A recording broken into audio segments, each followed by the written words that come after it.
Hi, my name's Tasha Bigeagle, and my intern site was WSU Vancouver's research team department, and I worked mainly with Dr. Yoshi Asano on her research team, and I also did a little bit of work with Dr. Sarah Waters.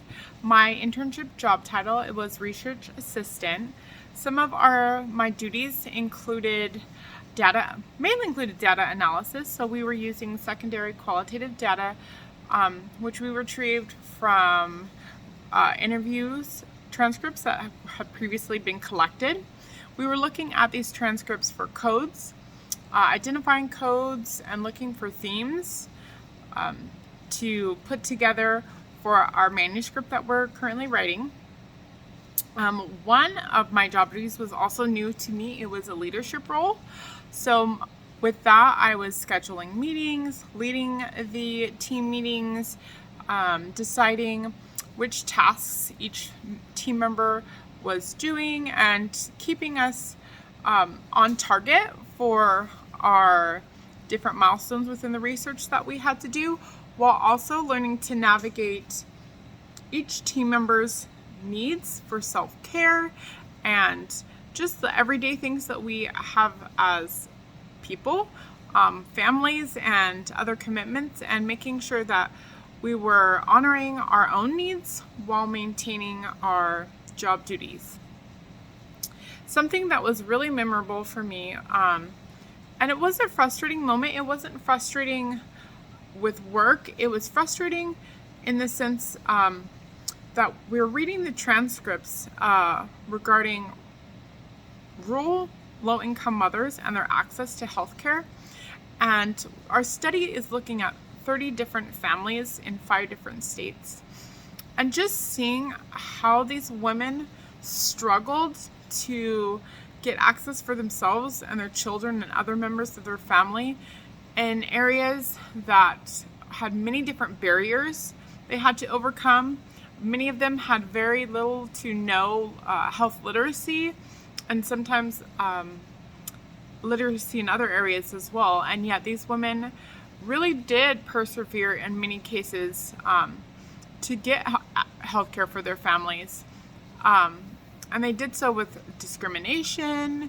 They did so with the systems, the many different systems, often neglecting or not offering them the help that they needed.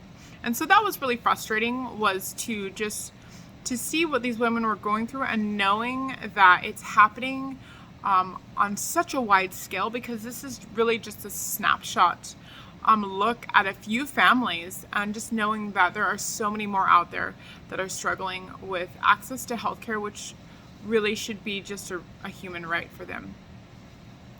Something that I learned through this process kind of goes back to one of my job duties, which was keeping the team on track, is to be flexible. Like mentioned before, self-care is really important, and I learned that when we give time and we honor our need for self-care, we will definitely see a better result when we all come together to work. You know, our minds, our bodies are clear, we're ready to focus on the job once we focus on ourselves, on our own needs, and that sometimes has to take precedence. And just learning to be flexible through that to get the job done, and to make sure that we're creating a healthy environment for the people on our team. The project that I chose originally was to do a podcast about my family's town in Fletcher, Oklahoma.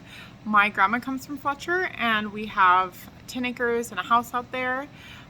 It's a very rural area, and I was going to interview some of my family and friends down there to discuss their issues with access to healthcare. Unfortunately, one of their barriers is internet access. Almost all of my family members do not have the ability to stream or to have any kind of internet access that's beyond just being able to occasionally get on Facebook. And so I wasn't able to do that podcast. However, I did put together a little video about our town of Fletcher and put some notes in there about what the town offers, and also what the town lacks, and how that's kind of hindered them in a lot of ways, where they have little access, rural access, but big town dreams to bettering themselves, their families, and their communities.